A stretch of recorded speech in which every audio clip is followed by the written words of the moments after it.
थक कर मत रुकना, रुक कर मत हारना, सपनों की राह में बस खुद पर एतबार रखना। कल लोग तालियां बजाएंगे तुम्हारे नाम की, आज बस किताबों से अपना प्यार रखना। तो नमस्कार, मेरा नाम विवेक पांडे है। आप देख रहे हैं टुडे एग्जाम स्टडी का यूट्यूब प्लेटफॉर्म। साथियों, आज का क्लास बहुत महत्वपूर्ण है उन सभी अभ्यर्थियों के लिए, उन सभी साथियों के लिए जिन्होंने सीटेट में पेपर 2 में एसएसटी लिया है। आज का क्लास इसलिए महत्वपूर्ण है क्योंकि आज का ये क्लास एनसीईआरटी क्लास 6 से लेकर के 8 तक के हिस्ट्री पे आधारित है और सभी चैप्टर वाइज चैप्टर जो भी इंपॉर्टेंट प्रश्न बन सकते हैं और जो भी प्रश्न के अलावा जो कुछ भी इम्पोर्टेंट हैं जो एग्ज़ाम में पूछे जाते रहे हैं उन सभी को इसमें कवर किया गया है। और ये एक श्रृंखला है, एक सीरीज है, ये पार्ट 1 है। इस तरह से आपके हिस्ट्री क्लास 6, 7, 8 हम कंप्लीट कर देंगे। इससे पहले हम एनसीईआरटी क्लास 6 से लेकर के 8 तक का ज्योग्राफी कंप्लीट कर चुके हैं और ये चैनल पे अपलोड है, आप देख लेंगे। 3-3.5 घंटे का ये क्लास है। उसके बाद आपको ज्योग्राफी पढ़ने की ज़रूरत नहीं है। ऐसे ही हिस्ट्री का एक क्लास कंटिन्यू आ रहा है। ये पार्ट 1 है जिसमें हम क्लास 6 के अध्याय 1, 2 से चैप्टर बाई चैप्टर जो भी महत्वपूर्ण प्रश्न बन सकते थे उन सभी को लिया गया है। तो मेरे भाई, आपसे रिक्वेस्ट है कि आप वीडियो में धैर्य बना करके शुरू से लास्ट तक ज़रूर देखिएगा, ठीक है ना। मेहनत करिए, सफलता ज़रूर आएगी। आइए शुरू करते हैं पहले प्रश्न के साथ। ध्यान दीजिए, पहला सवाल है मेरे भाई, कथन और कारण से संबंधित प्रश्न है और आपको ये बताना है। कथन कह रहा है कि लगभग 2500 वर्ष पहले उत्तर पश्चिम की ओर से आने वाले जो ईरानी थे और यूनानी थे उन्होंने सिंधु नदी को हदोस अथवा इंदोस कहा। कारण है कि इंडिया शब्द इंडस से निकला है जिसे संस्कृत में सिंधु कहा जाता है। अब 4 विकल्प आपके सामने हैं। पहला विकल्प कह रहा है कि ए और आर दोनों सही है और आर ए की व्याख्या करता है। देखिए, इस तरह के जब भी प्रश्न आपके सामने आए कथन और कारण से संबंधित, ए और आर से संबंधित, तो मेरे भाई सबसे पहले कथन पढ़ने के बाद आप इनके बीच में लगाइए क्यों। जैसे फिर से मैं एक बार इस प्रश्न को रिपीट करके आपको समझा देता हूं क्योंकि अक्सर इस तरह के एग्जाम में प्रश्न पूछे जा रहे हैं। आपने पढ़ा कि लगभग 2500 वर्ष पहले उत्तर पश्चिम की ओर से आने वाले ईरानियों और यूनानियों ने सिंधु नदी को हदोस अथवा इंदोस कहा। अब लगाइए क्योंकि, ठीक है ना। इंडिया शब्द इंडस से निकला है जिसे संस्कृत में सिंधु कहा जाता है। अब यदि दोनों कथन और कारण के बीच में आपने लगाया क्योंकि और उसका जवाब अगर मैच कर रहा है तो आपका ए और आर सही हो जाएगा और आर ए की व्याख्या कर रहा है, इस तरह का उत्तर होगा। लेकिन दोनों सही है पर दोनों का एक दूसरे से मेल नहीं है, एक दूसरे का पूरक नहीं है, तो जवाब ये होगा कि ए और आर दोनों सही है लेकिन आर ए की सही व्याख्या नहीं कर रहा है। बात समझ में आ रहा है। देखिए, इंपॉर्टेंट प्रश्न है, इसी तरह के प्रश्न आजकल बन रहे हैं। अब तीसरा कारण क्या हो सकता है कि मान लीजिए कि ए सही है और आर गलत हो, ठीक है ना, और आर सही हो और ए गलत हो, तो ये दोनों तो पकड़ लेंगे, पर व्याख्या करता है कि नहीं करता है, इसको कैसे पकड़ेंगे मेरे भाई। तो इसको ऐसे पकड़ेंगे कि दोनों के बीच में लगाइए क्योंकि, और जब जवाब आपका मिल जाए जो कि कथन के ऊपर निर्भर हो तो व्याख्या कर रहा है, अगर कथन के ऊपर निर्भर न हो तो व्याख्या नहीं कर रहा है। मेरे भाई, इस प्रश्न का जो सही उत्तर है वो ऑप्शन नंबर बी है। क्या है मेरे भाई? ऑप्शन नंबर बी है, यानी ए और आर दोनों सही है लेकिन आर ए की सही व्याख्या नहीं करता है। क्यों? क्योंकि ये बात बिल्कुल ठीक है कि लगभग 2500 वर्ष पहले उत्तर पश्चिम की ओर से आने वाले यूरानियों और यूनानियों ने सिंधु नदी को हदोस अथवा इंदोस कहा क्योंकि इंडिया शब्द इंडस से निकला है, इसे संस्कृत में सिंधु कहा जाता है। मेरे भाई, यूनानियों को सिंधु नदी को हदोस अथवा इंदोस कहने से इंडिया शब्द का संस्कृत सिंधु शब्द से कोई लेना देना नहीं है। लेकिन एक कारण भी अपने आप में सही है लेकिन स्वतंत्र रूप से सही है। कारण कथन की व्याख्या नहीं कर रहा है। बात समझ में आ रहा है ना मेरा?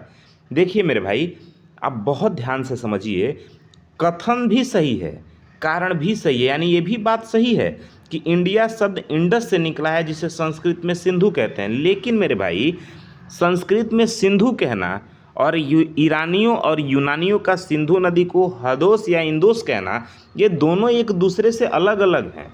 बात समझ में आ रहा है ना? आइए देखते हैं, इसके व्याख्या को जब देखेंगे तो आप समझ जाएंगे। देखिए मेरे भाई, ये बात बिल्कुल सत्य है कि इंडिया शब्द इंडस से निकला है, जिसे संस्कृत भाषा में सिंधु कहते हैं। लगभग 2500 वर्ष पूर्व उत्तर पश्चिम से आए यूरानी और यूनानी ने सिंधु नदी के पूर्व में स्थित जो प्रदेश था, जो भूमि प्रदेश था, उसको इंडिया कहा और नदी को हदोस कहा या इंदोस कहा। हालांकि जो कारण है यह तो बताता है कि इंडिया शब्द का मूल क्या है, लेकिन वह यह स्पष्ट नहीं कर रहा कि यूरानी और यूनानी ने इसे हदोस या इंदोस क्यों कहा। इसलिए दोनों कथन स्वतंत्र रूप से सही है, लेकिन एक दूसरे की व्याख्या नहीं कर रहे हैं। बात समझ में आ रहा है ना? देखिए मेरे भाई, इस बात को आप समझिए कि भारत का नाम या भारत का इतिहास, भारत का नाम का प्रयोग उत्तर पश्चिम में रहने वाले लोगों के एक समूह के लिए किया जाता था। भारत नाम का प्रयोग किसके लिए किया जाता था?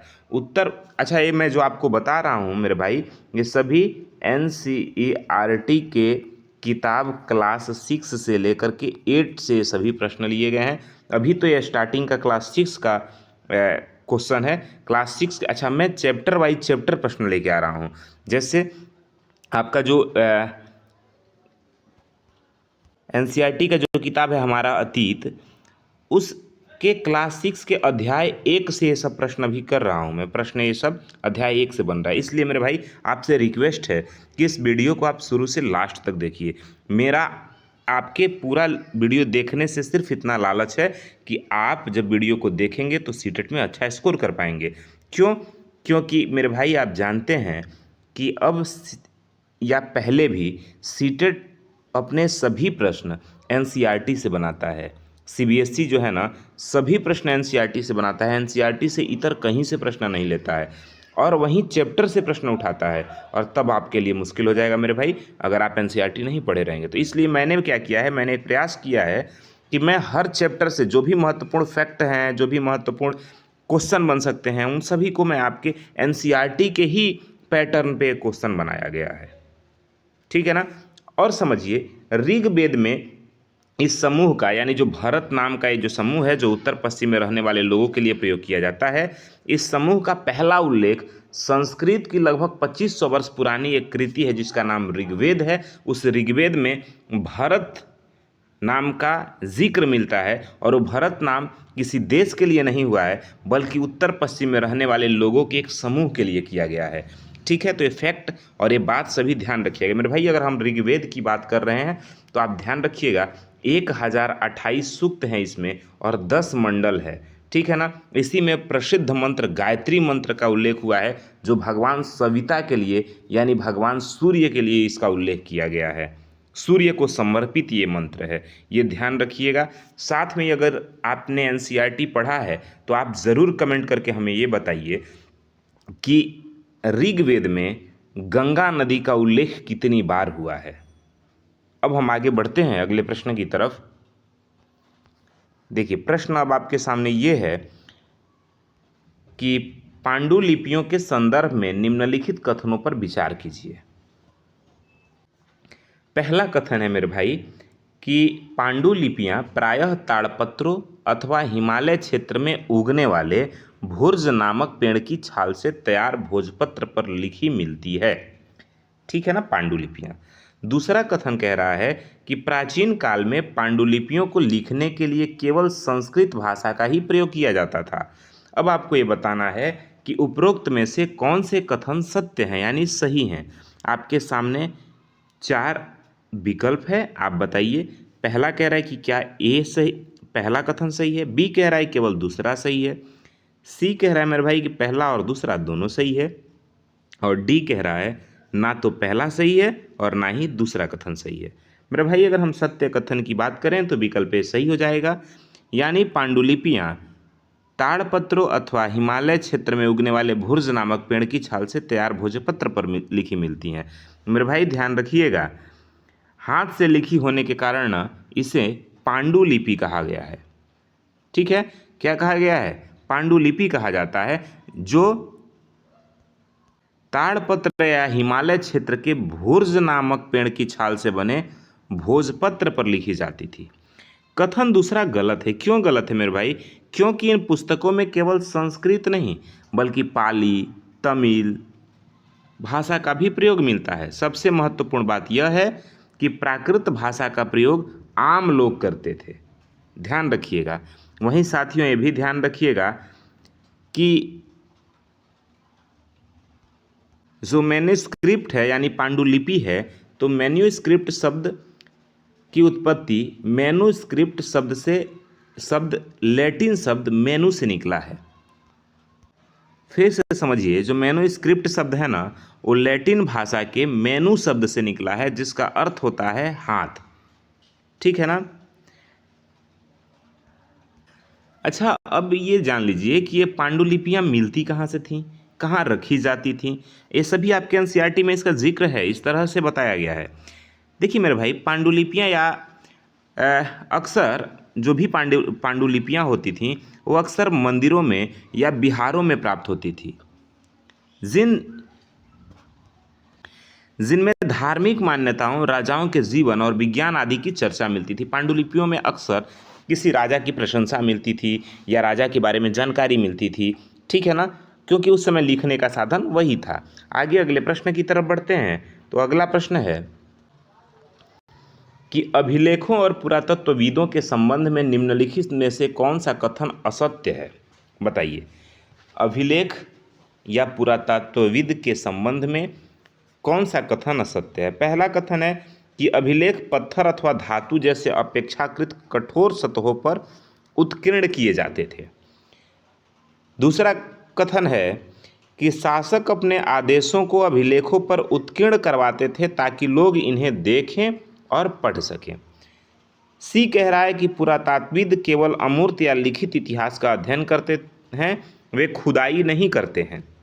और डी कह रहा है कि अभिलेखों में शासक अपनी लड़ाइयों में अर्जित विजयों का लेखा जोखा भी रखते थे। तो मेरे भाई, आपने जो कथन पढ़ा उससे ही स्पष्ट हो गया होगा कि इसका जो सही विकल्प होगा वो विकल्प सी सही हो जाएगा। यानी ये बात बिल्कुल असत्य है कि पुरातत्वविद केवल अमूर्त या लिखित इतिहास का अध्ययन करते थे, वो खुदाई नहीं करवाते थे।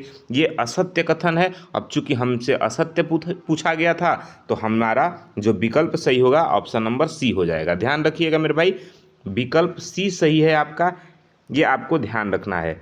क्यों ये सत्य है, क्यों ये विकल्प सी सही है और क्यों ये विकल्प सी असत्य है? तो मेरे भाई समझिए, क्योंकि पुरातत्वविद अतीत की भौतिक वस्तुओं का अध्ययन करने वाले वैज्ञानिक होते हैं और वे पत्थर और ईंट से बनी इमारतों के अवशेषों, चित्रों, मूर्तियों, औजारों, हथियार, बर्तन और आभूषणों तथा सिक्कों की प्राप्ति के लिए छानबीन और खुदाई भी करते हैं।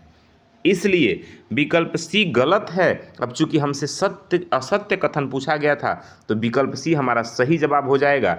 बाकी के सभी विकल्प यानी ए, बी, डी अभिलेखों के बारे में पूरी तरह सत्य है, ये आपको ध्यान रखना है। साथियों, ये भी ध्यान रखना है कि अतीत के खान पान की जानकारी हमें कैसे मिलती है, कि लोग अतीत में कैसे खाते थे, क्या खाते थे। तो जब पुरातत्वविद इंसानी वस्तुओं की खुदाई करते थे तो उसमें जानवरों, चींटी तथा मछलियों की हड्डियां भी ढूंढते हैं, जिससे यह जानने में मदद मिलती है कि अतीत में लोग क्या खाते होंगे या क्या खाते थे।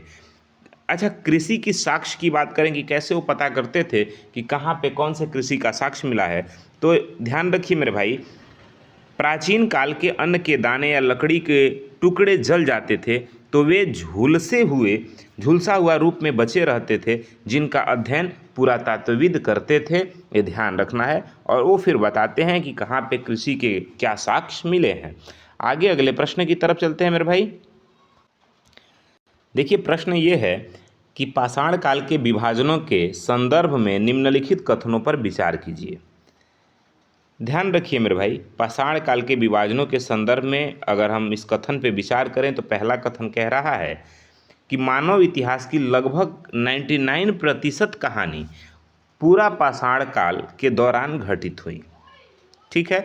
दूसरा कथन कह रहा है कि मेसोलिथ या मध्य पाषाण युग के दौरान मिलने वाला पाषाण औजार आकार में बहुत बड़े होते थे, जिन्हें माइक्रोलिथ कहा जाता था।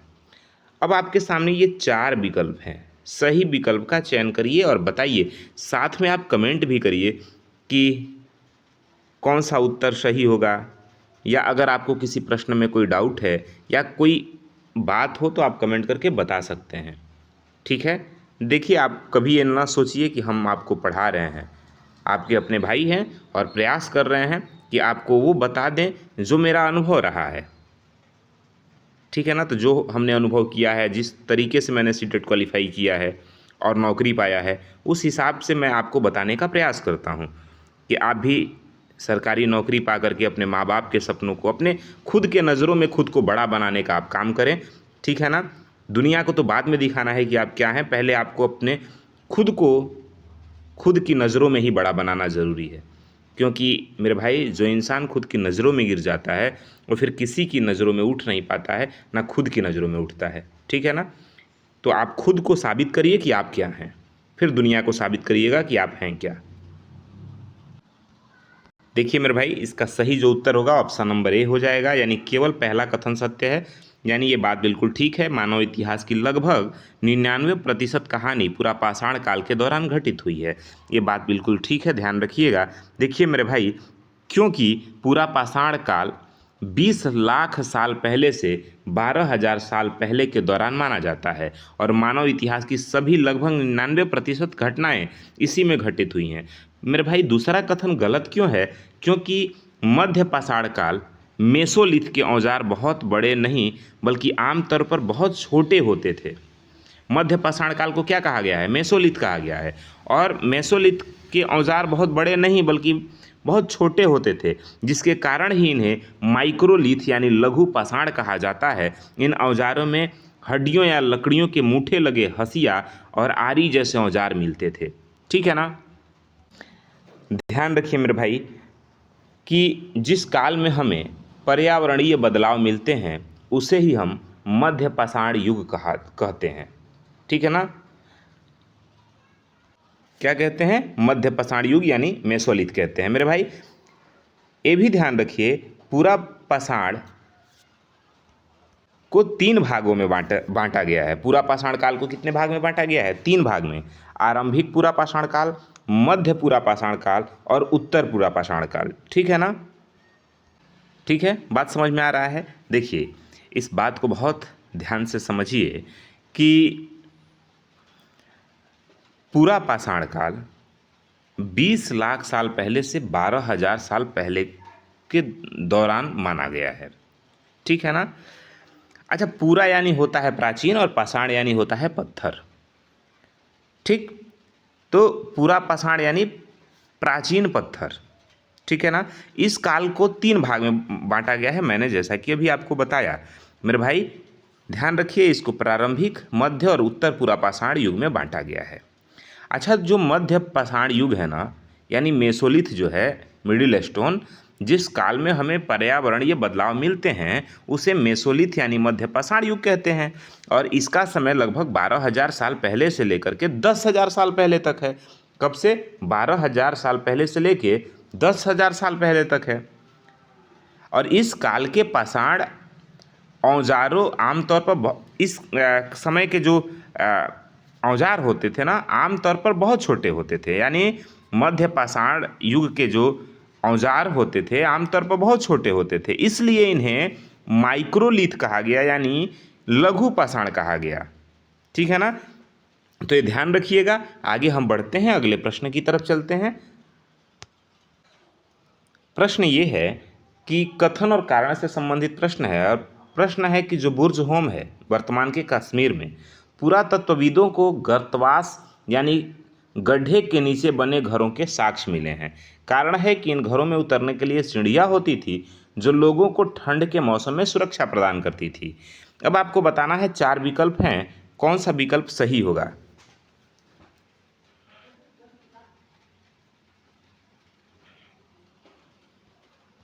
तो ध्यान रखिए मेरे भाई, इसका सही विकल्प ऑप्शन नंबर ए हो जाएगा, यानी ए और आर दोनों सही है, और आर ए की सही व्याख्या करता है।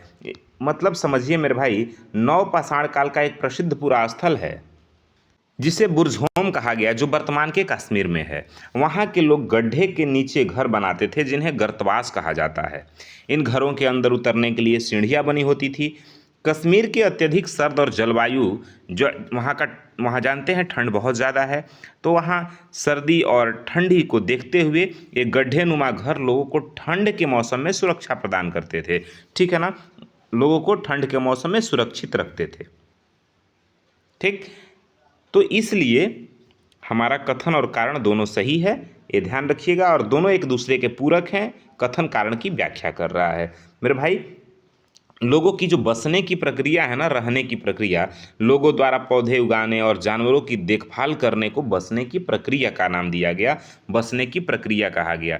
जब लोगों ने पौधे उगाना शुरू किया और जानवरों की देखभाल करनी शुरू कर दी, तो इस प्रक्रिया को हमने कहा कि ये बसने की प्रक्रिया शुरू हो गई। ठीक है ना। मनुष्य द्वारा सबसे पहले बसने की प्रक्रिया के दौरान जिस जंगली जानवर को पालतू बनाया गया, वह कुत्ते का जंगली पूर्वज था। ठीक है ना, वो कुत्ते का जंगली पूर्वज था, या ये कह सकते हैं मनुष्य ने सबसे पहले किस जानवर को पालतू बनाया, तो कुत्ते को। ठीक है ना, ध्यान रखिएगा। इसके बाद फिर भेड़, बकरी, गाय और सुअर जैसे जानवरों को लोग पालना प्रारंभ कर दिया। ठीक है, ये ध्यान रखिएगा। आगे बढ़ते हैं अगले प्रश्न की तरफ। प्रश्न ये है मेरे भाई कि नवपाषाण युगीनपुरा स्थल जो चताल हरयुग के संदर्भ में निम्नलिखित में से कौन सा सुमेलित नहीं है? बताइए कौन सा विकल्प सही नहीं है। यानी चताल हरयुग तुर्की में स्थित प्रसिद्ध नवपाषाण पुरास्थल है। दूसरा कह रहा है, इसमें आपको ये बताना है ना कि कौन सा युग्म सही नहीं है, यानी कौन सा जोड़ा सही नहीं है। पहले जोड़े में कह रहा है कि चताल हयुंक तुर्की में स्थित प्रसिद्ध नवपाषाण पुरास्थल है। बी कह रहा है कि चकमक पत्थर सीरिया से लाया गया। सी कह रहा है कौड़ियाँ भूमध्य सागर से लाई गईं। और डी कह रहा है सीपियाँ भूमध्य सागर से लाई गईं। अब कौन सा इसमें सही नहीं है? तो मेरे भाई ध्यान रखिए, इसका सही उत्तर हो जाएगा ऑप्शन नंबर सी, यानी जो सी है ना, सी जो सुमेलित है वो गलत है, वो सही नहीं है। क्यों गलत है? तो मेरे भाई समझिए, नवपाषाण युग के सबसे प्रसिद्ध पुरास्थल में एक स्थल है, नाम है चताल युग, जो तुर्की में है। ठीक है ना। कहाँ है मेरे भाई? तो पहला आपका कथन सही है। कहाँ है? तुर्की में है। यहाँ दूर दराज स्थान से कई चीजें लाई जाती थी और उनका उपयोग किया जाता था। जैसे आपके सीरिया से चकमक पत्थर लाया जाता था, इसलिए आपका दूसरा भी सही है। ठीक है ना। लाल सागर की कौड़ियां लाई जाती थी, तो कौड़ियां भूमध्य सागर से लिखा है, इसीलिए ये गलत था। और हमारा सही विकल्प क्या, चूंकि हमसे गलत पूछ रहा है इसलिए सही विकल्प ऑप्शन नंबर सी हो जाएगा। आप भी एग्जाम में सत्य पूछ रहा है कि असत्य पूछ रहा है, ये आप लोग हमेशा ध्यान रखिएगा। इसमें पूछा है कि नवपाषाण युगीन पुरास्थल चताल युग के संदर्भ में निम्नलिखित में से कौन सा जोड़ा सुमेलित नहीं है, नहीं पूछा है। तो चूंकि सी सही नहीं है इसलिए हमारा सही विकल्प वही है। क्यों? क्योंकि लाल सागर की कौड़ियां लाई जाती थी और भूमध्य सागर की सीपियां लाई जाती थी। ये आपको ध्यान रखना है मेरे भाई, ये बहुत इंपॉर्टेंट प्रश्न है। ये सभी आपके एनसीईआरटी क्लास 6, 7, 8 से लिए जा रहे प्रश्न हैं और ये एक सीरीज चल रहा है। पहले 6 से, फिर 7 से, फिर 8 से, फिर सभी का मैं एक बेहतरीन में इन सभी के महत्वपूर्ण टॉपिक्स के आधार पे एक 4-5 घंटे का एक मैराथन वीडियो आपको दे दूंगा, हिस्ट्री क्लास 6, 7, 8 के जो भी महत्वपूर्ण टॉपिक होंगे। इसलिए आपसे इतना गुजारिश है कि आप वीडियो को शुरू से लास्ट तक देखिए, क्योंकि ये सभी सेशन आपके लिए वेरी वेरी इंपॉर्टेंट है। एनसीईआरटी से बाहर कभी ना सीबीएसई गया है सीटेट के लिए, ना कभी जिंदगी में जाएगा। चलिए आगे बढ़ते हैं अगले प्रश्न की तरफ। साथियों, उससे पहले ध्यान रखिएगा कि नवपाषाण युग की जो शुरुआत होती है ना, इसकी शुरुआत लगभग 10,000 साल पहले से होती है, ये आपको ध्यान रखना है। अच्छा, प्रास्थल उस स्थान को कहते हैं, ध्यान रखिए, प्रास्थल उस स्थान को कहते हैं जहां औजार, बर्तन और इमारतों जैसी वस्तुओं के अवशेष मिलते हैं। ठीक है ना, ध्यान रखिएगा। इसे पूरा स्थल भी हम कहते हैं ये भी ध्यान रखिएगा। कहीं कहीं प्रास्थल मिलता है, कहीं पुरास्थल मिलता है, ठीक है, तो ये आपको ध्यान रखना है, पुरास्थल। चलिए आगे बढ़ते हैं अगले प्रश्न की तरफ। प्रश्न ये है कि प्रारंभिक मानव और उनकी जीवन शैली के संबंध में निम्नलिखित में से कौन सा कथन सत्य है? बताइए कौन सा कथन सत्य है। कथन पढ़िए और बताइए कि सत्य कथन कौन सा होगा। ध्यान रखिए मेरे भाई, सत्य कथन की बात करें तो ऑप्शन नंबर सी सत्य हो जाएगा, यानी फ्रांस की गुफाओं में की गई चित्रकारी में रंगों को लौह अयस्क और चारकोल जैसी खनिजों से बनाया जाता था। ये कथन आपका बिल्कुल सत्य है। ध्यान रखिए, क्योंकि सत्य कथन पूछ रहा है। यानी फ्रांस की गुफा में चित्रकारी के साक्ष्य पाए गए हैं, तो फ्रांस की गुफा में जो चित्रकारी की गई है उसमें प्रयोग होने वाले रंगों को लौह अयस्क और चारकोल जैसे खनिज पदार्थों से बनाया जाता था। तो ये विकल्प सी आपका बिल्कुल सही है, ठीक है ना। ध्यान रखिएगा। देखिए, फ्रांस की गुफाओं में की गई प्राचीन चित्रकारी में प्रयोग होने वाले रंगों को लौह अयस्क और चारकोल जैसे खनिज पदार्थों से तैयार किया जाता था, इसलिए विकल्प ए गलत है, क्योंकि लोग गुफाओं में बारिश, धूप और हवाओं से राहत यानी सुरक्षा पाने के लिए रहते थे। इस कारण से विकल्प पहला आपका गलत हो जाता है। दूसरा गलत है क्योंकि पत्थर के औजारों का उपयोग इंसान के खाने योग्य जड़ों को खोदने और जानवरों की खाल से बने वस्त्रों को सिलने के लिए किया जाता था और जानवरों की खाल को उतारने के लिए। विकल्प डी गलत क्यों है? क्योंकि ऐसी प्राकृतिक गुफाएं नर्मदा घाटी के आसपास पाई गई हैं, ठीक है। अब जो एग्जाम में अक्सर पूछा जाता है कि आखेटक खाद्य संग्राहक किसे कहते हैं, तो ध्यान रखिएगा मेरे भाई, उपमहाद्वीप में 20 लाख साल पहले पहले रहने वाले जो प्रारंभिक मानव थे, जो भोजन का इंतजाम करने की विधि के कारण इनको आखेटक या खाद्य संग्राहक कहा जाता है। ध्यान रखिए, मैं फिर से रिपीट कर दूं कि इस उपमहाद्वीप में 20 लाख साल पहले रहने वाले जो प्रारंभिक मानव थे, जो अपने भोजन के शिकार में, भोजन के इंतजाम में यहाँ से वहाँ, इधर से उधर घूमते रहते थे, खोजते रहते थे। यही कारण है, भोजन का इंतजाम करने की इस विधि के कारण इनको आखेटक या खाद्य संग्राहक कहा गया। ये आपको ध्यान रखना है। अच्छा, वे जंगली जानवरों का शिकार करते थे, मछलियाँ, चिड़िया पकड़ते थे तथा फल मूल, दाने, पौधे, पत्तियाँ और अंडे इकट्ठा करते थे और वही उनके भोजन का साधन हुआ करता था। इसलिए इन्हें आखेटक या खाद्य संग्राहक के रूप में जाना गया, ठीक है ना। ये सभी बात आपको समझ में आना चाहिए। ये सभी इंपॉर्टेंट पॉइंट है। अगर आपको एक बार में समझना है तो वीडियो को दोबारा देखिए, इस सेशन को फिर से देखिए। एक दो बार जैसे ही आप देखेंगे सारा डाउट क्लियर हो जाएगा, सब कुछ चीज़ें दिमाग में बैठ जाएंगी और जैसे ही एग्जाम में इस तरह के प्रश्न आपके सामने दिखेंगे फिर आप उसका तुरंत समाधान, तुरंत उसे सॉल्व कर लेंगे, ठीक है ना। चलिए आगे बढ़ते हैं। अगला प्रश्न है आपके हड़प्पा सभ्यता से संबंधित प्रश्न है और आपको ये बताना है। चलिए देखिए, मेरा प्रयास ये है ना, आपके जो भी क्वेश्चन मैं बनाया हूँ तो उसमें मेरा प्रयास ये है कि आपको सिर्फ क्वेश्चन का आंसर हम ना कराएं।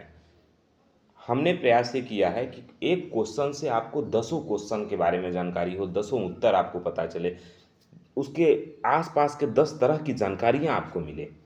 इसलिए एक प्रश्न तो मैं बनाया हूँ, लेकिन उससे संबंधित इतना व्याख्या मैं आपको कर दे रहा हूँ, इतना जो आसपास उससे रिलेटेड जो महत्वपूर्ण फैक्ट हो सकते हैं वो मैं आपके सामने ला दिया हूँ। मेरा प्रयास ये है कि आपको मैं सिर्फ प्रश्न ना बताऊँ, प्रश्न गिनाऊँ नहीं। अगर प्रश्न गिनाना हो तो बहुत सारा MCQ मैं ला देता, 1 घंटे में आपको 70, 80, 100 क्वेश्चन मैं करा देता। तो इस तरह का मेरा मकसद कभी नहीं रहा है। मेरा मकसद रहा है कि हाँ, आपको सही कंटेंट दिया जाए, सही क्वालिटी दी जाए। मैं फिर आपको बताऊं कि भले चैनल छोटा हो सकता है पर इसका जो कंटेंट है वो बहुत बड़ा है। आप इस बात को ध्यान रखिए और इस बात को नोट कर लीजिए, जब एग्ज़ाम में आप बैठिएगा तो याद करिएगा। देखिए प्रश्न ये है मेरे भाई कि हड़प्पा सभ्यता के नगरों की संरचना के संदर्भ में निम्नलिखित कथनों पर विचार कीजिए। कथन ये कह रहा है ना, पहला कि पुरातत्वविदों ने इन नगरों के ऊंचाई वाले भाग को निचला नगर और निचले वाले हिस्से को नगर दुर्ग कहा है। दूसरा कथन है कि इन नगरों के दोनों हिस्सों की चारदीवारियां पक्की ईंटों की बनाई जाती थी। तीसरा कथन है कि कालीबंगा और लोथल जैसे नगरों से अग्नि कुंड के साक्ष्य मिले हैं जहां संभवतः यज्ञ किए जाते होंगे। अब आपको बताना है कि उपरोक्त में से कौन से कथन सही हैं। 4 विकल्प है और बताइए कौन सा विकल्प सही है। पहला विकल्प कह रहा है कि केवल पहला और दूसरा कथन ठीक है। विकल्प बी कह रहा है कि केवल दूसरा और तीसरा सही है। विकल्प सी कह रहा है केवल 1 और 3 सही है, और डी कह रहा है कि 1 2 3 सब सही है। देखिए मेरे भाई, अगर सत्य विकल्प की बात करें, सत्य कथन की बात करें, तो ऑप्शन नंबर बी राइट हो जाएगा, यानी केवल दूसरा और तीसरा ये कथन आपका सत्य है। ठीक है ना। दूसरा और तीसरा दोनों कथन क्या है मेरे भाई, बिल्कुल सत्य है, ध्यान रखिएगा। अच्छा, पहला कथन गलत क्यों है इसको समझिए। देखिए, कथन एक गलत क्यों है, क्योंकि पुरातत्वविदों ने जो हड़प्पा सभ्यता के ऊंचे वाले भाग थे उसको नगर दुर्ग कहा और निचले वाले हिस्से को निचला नगर कहा। ठीक है ना। इसलिए पहला कथन गलत था, क्योंकि उसमें ये कहा था ना, निचले वाले हिस्से को ऊपर वाले हिस्से को निचला नगर कहा, निचले वाले हिस्से को नगर दुर्ग कहा, तो ये गलत है। ध्यान रखिए, हड़प्पा सभ्यता में जो नगर थे उसको 2 भागों में बांटा गया था। जो ऊपर वाला हिस्सा था, ऊंचाई वाला भाग था, उसे नगर दुर्ग कहा गया, और जो निचले वाला हिस्सा था उसे निचला नगर कहा गया। और बाकी के कथन दूसरा विकल्प सही है, क्योंकि इन दोनों हिस्सों की चारदीवारियां पक्की ईंटों की बनी थी। तीसरा भी कथन सत्य है, क्योंकि कालीबंगा और लोथल जैसे नगरों में अग्नि कुंड के साक्ष्य मिले हैं जहां संभवतः पहले लोग यज्ञ किया करते होंगे। ठीक है ना, ये ध्यान रखना है। कुछ महत्वपूर्ण फैक्ट पे अगर हम बात करें आपकी हड़प्पा सभ्यता से संबंधित, तो ध्यान रखिए, हड़प्पा सभ्यता के प्रमुख नगर मोहनजोदड़ो में एक खास तालाब बनाया गया था जिसे पुरातत्वविदों ने महास्नानगार कहा है। ठीक है ना। महास्नानगार कहाँ मिला है, तो मोहनजोदड़ो में मिला है। यह हड़प्पा सभ्यता का एक प्रमुख नगर है मेरे भाई, ध्यान रखिएगा। बात समझ में आ रहा है ना। वहीं भंडार गृह कहाँ मिले हैं, तो हड़प्पा, मोहनजोदड़ो और लोथल जैसे कुछ नगरों में बड़े बड़े भंडार गृह मिले हैं। ध्यान रखिए, जिसे अन्नागार कहा गया है। क्या कहा गया है, अन्नागार कहा गया है। ये कहाँ मिला है, मोहनजोदड़ो में। विशाल स्नानागार मिला है, ये भी कहाँ मिला है, मोहनजोदड़ो में। ये सभी बात आपको ध्यान रखना है। मोहनजोदड़ो और लोथल जैसे स्थानों पे भंडार गृह भी मिले हैं, ये भी ध्यान रखिएगा। ठीक है ना। चलिए आगे बढ़ते हैं अगले प्रश्न की तरफ। प्रश्न ये है कि कथन और कारण वाले प्रश्न है। कथन है ए कि हड़प्पा सभ्यता के लोग कांसा यानी ब्रॉन्ज बनाने के लिए आवश्यक टीन का आयात आधुनिक ईरान और अफगानिस्तान से करते थे। कारण है कि कांसा बनाने के लिए तांबे के साथ टीन धातु को मिलाया जाता था। देखिए मेरे भाई, अगर आपने एनसीईआरटी पढ़ा होगा या आप पहले से तैयारी कर रहे हैं, थोड़ा भी आपने ध्यान दिया होगा, तो उसमें बहुत क्लियरली लिखा हुआ है कि कांसा बनाने के लिए तांबे के साथ टीन की धातु मिलाई जाती है। तांबा और टीन मिलाने से कांसे का निर्माण होता है। ठीक है ना। और उस टीन को, जो कांसा बनाने के लिए टीन जो होता था, उसका आयात आधुनिक ईरान और अफगानिस्तान से किया जाता था। इसलिए विकल्प बिल्कुल ठीक है, यानी ए और आर दोनों सही है, और आर ए की सही व्याख्या करता है। ये बात आपको ध्यान रखना है मेरे भाई, विकल्प बिल्कुल सही है। देखिए, हड़प्पावासी कांसा बनाने के लिए टीन का आयात आधुनिक ईरान और अफगानिस्तान से करते थे। ठीक है ना।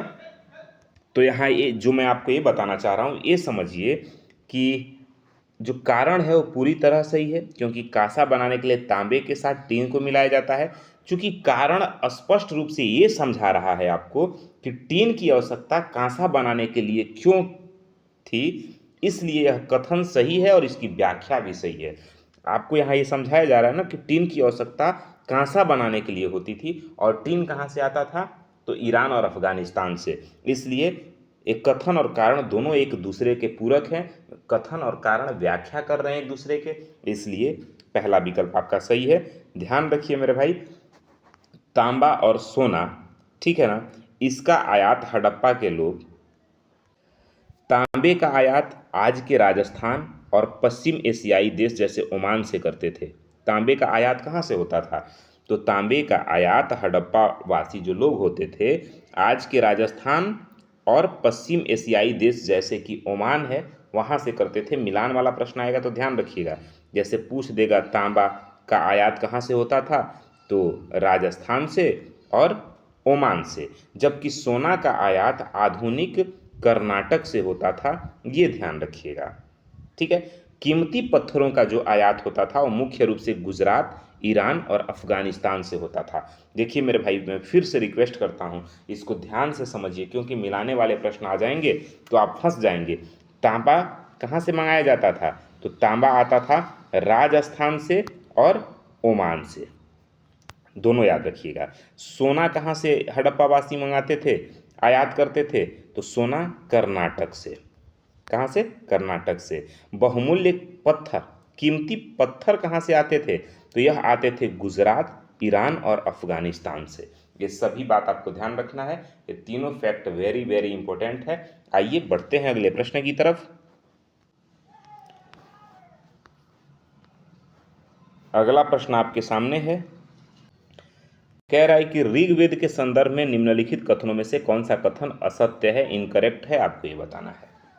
देखिए मेरे भाई, ऋग्वेद सबसे पुराना वेद है, इसकी रचना लगभग 3500 साल पहले हुई थी, पहला कथन।